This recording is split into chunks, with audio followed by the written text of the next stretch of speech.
sistema, digamos, razonable y humanitario de justicia y de cárceles.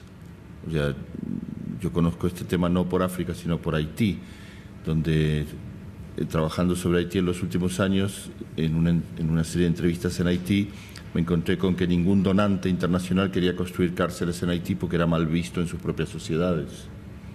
Entonces los presos en Haití no podían tenían que dormir de pie, se turnaban para dormir porque había una sola cárcel que a partir de ahora se derrumbó en el terremoto. Entonces, el sector de la seguridad, lo que decía Jesús antes, bien, pero o va acompañado de todo un contexto o si no, es como tú dices, una securitización del desarrollo.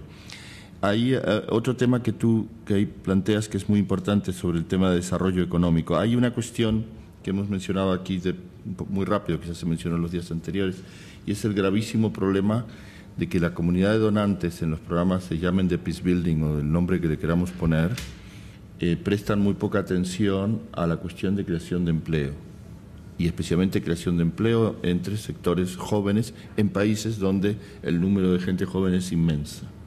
Y este es un problema sumamente grave, porque incluso cuando llegan con algunas ideas sobre creación de empleo, suelen ser ideas, tengo que salir de África para volver a Haití. Antes del terremoto, la idea magnífica que se le había ocurrido a Paul Collier y a Bill Clinton era poner más maquiladoras en Haití para construir más camisetas para vender en el mercado americano. Entonces, claro, dices, si esta es la solución, o sea, vamos mal. En una entrevista que tuvimos una serie de gente con la ex primera ministra haitiana, Michelle Pierre-Louis, antes que la destituyeran, yo le pregunté, le dije, ¿usted si pudiera pedir algo ahora, esta noche, a la comunidad de donantes, qué le pediría? Y me dijo, trabajo en el sector agrícola para que la gente joven pueda trabajar y un tipo de producción agrícola que proteja el medio ambiente que está destruido en Haití. Y me dijo, lo que no queremos, no nos sirve para nada, es que nos instalen aquí grandes fábricas para producir t-shirts y camisetas. Es así de simple, así de claro, pero no se hace.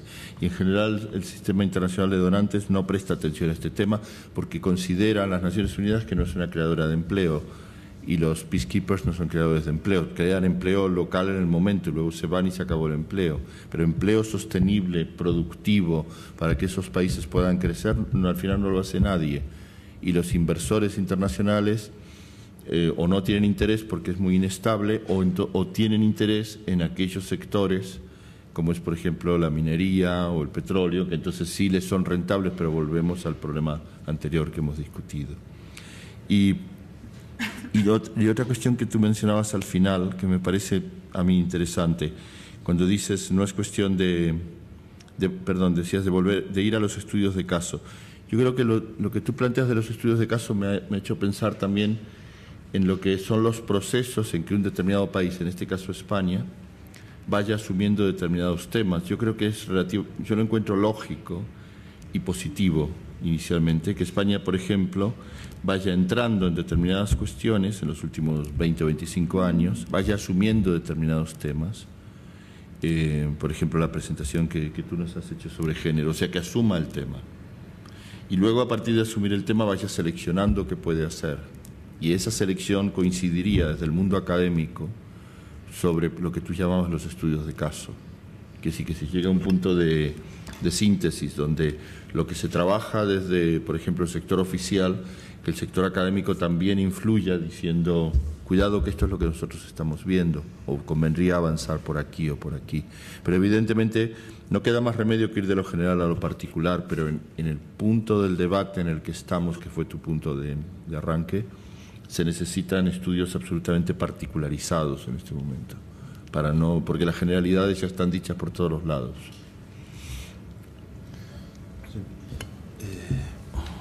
No sé si seré capaz de expresarlo adecuadamente, porque es meterme por caminos que no tengo bien agarrados, digamos, en la cabeza. Cuando estamos planteando, porque podemos plantear lo contrario, es decir, los dejamos solos a los africanos, que se las arreglen, que arreglen sus problemas solos sin ninguna intervención externa, una alternativa. La otra, intervenimos. Si intervenimos, hay diferentes motores de intervención. Unos tienen que ver más con defensa de intereses, actores nacionales, y organismos internacionales, otros tienen que ver más con defensa de valores y principios, actores no gubernamentales, por ejemplo. Si nos ponemos en cualquiera de los dos extremos, la hemos liado. Si solamente queremos promover valores, si los actores no gubernamentales queremos intervenir, y entendamos la palabra intervenir en términos lo más positivo que queráis, intervenir en cosas que están pasando en África, y no solamente para defender valores y principios, y no tenemos los instrumentos necesarios para cambiar cosas, tenemos que implicar a los actores gubernamentales o a los actores internacionales, porque ellos sí tienen instrumentos que nosotros no tenemos, aunque queremos que los utilicen en determinada línea y no en otra. Pero nada es así, y ellos solamente se mueven por defensa de intereses. Tenemos que buscar hacerles comprender que defender valores y principios coincide con defensa de intereses, si son capaces de mirar un poquito más a largo plazo. En esa línea es que no hay una sola intervención aséptica. Es que crear empleo, pues depende qué empleo. Es que es promover un modelo de justicia, no la suya, no la mía. Es promover, o sea, no, dime una sola cosa que esté desconectada, descontaminada de ideología, de teoría, de presupuestos previos ya antes de colocarse allí.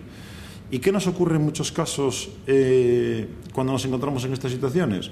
Pienso en seguridad humana, pienso en responsabilidad de proteger, pienso en construcción de la paz. Es que cada vez que se pone en circulación un concepto que suele ponerse desde el mundo no gubernamental, de los académicos, etcétera, a continuación, los que tienen más fuerza, más poder, se apropian del concepto, lo reinterpretan a su modo y manera. ¿Qué hacemos nosotros? No, ese concepto ya no me sirve, fuera, concepto a la basura. ¿Con qué nos quedamos? Desnudos, sin ningún concepto, sin nada que nos sirva para dar el siguiente paso. Y buscamos otro concepto, que vuelven a apropiarse, que vuelven a reinterpretar, que volvemos a tirar a la basura y otra vez desnudos. Y por lo tanto estamos metidos en esa historia. Uno de mis problemas fundamentales es entender en este campo, entender que, antes lo decía, creo, por lo tanto me repito, que la securitización del desarrollo está ahí para quedarse. No va a cambiar. Y por lo tanto el problema es cómo nos movemos a partir de esa realidad. Porque no van a soltar la prenda. Porque OTAN al ejército español lo decía José Bono, no hacía falta teorizar por otro lado, lo decía el propio ministro de Defensa. Yo mando la mayor ejército que hay, yo mando un ejército. Por lo tanto, si yo estoy disfrazando a mi ejército de ONG, si la OTAN también entiende que las intervenciones humanitarias molan, si cualquier otro concepto, en cualquier otro marco, también les viene bien para poder disfrazar defensa de intereses, con la fuerza que tienen, en términos de difusión de discurso, de apropiación de conceptos, de instrumentos reales para hacer cosas económicos, diplomáticos, militares, etcétera, tenemos que partir de la idea de que si ellos quieren, ese marco lo van a establecer. Luego, la cuestión es qué hacemos dentro de ese marco, porque no tenemos fuerza suficiente, capacidad suficiente para salirnos de él pensando que actuando fuera, que podemos hacerlo, vamos a conseguir impacto, que es lo que realmente queremos. Si lo nuestro fuera solamente un discurso, si solo fuéramente criticar lo que hay y con eso ya viéramos satisfecha nuestra función, bien. Pero si además de eso queremos aportar algo, ¿cómo lo hacemos desde fuera del marco? Ese es uno de los problemas que por lo menos a mí se me plantea. Josep. Esto que acabas de comentar viene a colación con lo que estaba pensando que quería comentaros. Por un lado planteas el que ellos quieren como si nosotros no formáramos parte de eso y por tanto que fuéramos actores con capacidad de incidencia en el diseño de esas políticas. Y ahí vengo a lo que quería comentar. España es un país que se incorpora al mundo de la cooperación al desarrollo en los años 80. Es un país joven en ese sentido, en la reflexión en torno a estos temas, también en el diseño de política exterior desde instituciones democráticas. Y, por tanto, aterrizamos a principios de los años 2000 en el diseño de una estrategia de construcción de paz. Y yo creo, con bastante rotundidad, que ha sido una nueva oportunidad perdida para intentar abrir un debate en la sociedad española para reflexionar cuando había, como comentaba Mariano, esa voluntad social, esa moral, digamos, de voluntarista de querer contribuir a la paz en el mundo, ¿no? Hubiéramos podido aprovechar esa oportunidad, donde el gobierno quería dar respuesta a eso, para realmente tener un debate profundo en la sociedad española respecto a este tema. Y creo que hemos sido nosotros o las instituciones que han contribuido a elaborar esa estrategia los responsables de frenar ese debate, de frenar una política propia, activa, valiente, original, utilizando también los mecanismos o los aprendizajes, por ejemplo, en el diseño de la construcción del Estado español, el Estado de las autonomías. Ni eso hemos intentado vender al mundo como una alternativa para crear estos espacios fuera o dentro del Estado weberiano, ¿no? O sea, que creo que tenemos que hacer un mea culpa y ser conscientes de que somos capaces y que tenemos que influir en estas decisiones.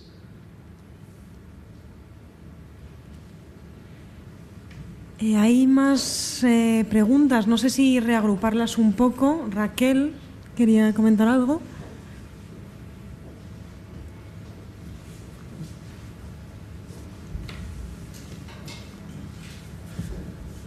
Bueno, yo quería a lo mejor coger un poquito lo que Óscar estaba diciendo de la cuestión, la importancia de la repolitización, ¿no?, dentro de la crítica a la paz liberal. Y en ese aspecto yo creo que una cosa que me pareció muy, muy importante ha sido lo que ha dicho Jesús cuanto al énfasis que existe ahora en la construcción posbélica, ¿no?, y la importancia de esta etiqueta de lo posbélico. Y creo que ayer, bueno, el ejemplo de Severín es un buen ejemplo, ¿no? O sea, lo que es posbélico en el Congo es cada vez más asumido como una situación donde se toleran altos niveles de violencia y eso se considera posbélico. En Angola se asistió a la misma situación, o sea, estamos en plena guerra del gobierno contra la rebelión, ¿no?, contra la insurgencia en el 98-99 y la comunidad internacional y los informes de la ONU ya están hablando en términos de posbélico y de una normalización de la situación, ¿no? Y yo creo que exactamente, o sea, el hecho de que se constituyan cada vez más Comisión de Construcción para la Paz posbélica desplaza exactamente el análisis del conflicto. O sea, estamos desplazando la atención sobre el conflicto, sobre las razones del conflicto, y yo creo que ese es un ámbito muy importante de repolitización. Y por eso me pareció, o sea, muy, muy importante remarcar la importancia de dónde ponemos ¿no?, esta clasificación de lo que es posbélico y nos estamos olvidando de... Y esto todo además en continuidad con toda una moda al inicio de los 90, bueno, y durante toda la década de los 90, que ha sido un poco el dominio de teorías para explicar el conflicto tipo Collier, donde hay un énfasis en oportunidad, ¿no? Es que nos olvidémonos de las razones del conflicto, pongamos el énfasis en determinar qué factores, si hay la presencia de montañas o la presencia de recursos que nos permite prever los conflictos. Bueno, hay una palabra más pedida. Quería saber si había alguna intervención más, aparte de la mía. Me estoy mordiendo la lengua. Entonces, ¿habría alguien más que quisiera plantear algo? Bueno, María. Sí, bueno, simplemente también, o sea, algo de lo que no hemos hablado, y es la legitimidad que tienen todas estas organizaciones internacionales sobre el terreno, ¿no? A mí es algo que, o sea, se supone que tenemos que trabajar con ellas, pero es que sobre el terreno a veces son verdaderos aparatos de poder, o sea, y el descrédito que pueden tener algunas de ellas, ¿no?, frente a la población. Entonces, no sé, creo que es que debemos también plantearnos con quién trabajamos, ¿no? O sea, que no toda organización multilateral es buena, ni sus principios, o que lo que se hace sobre el terreno es muy diferente, que hay que mirar un poco qué tipo de relaciones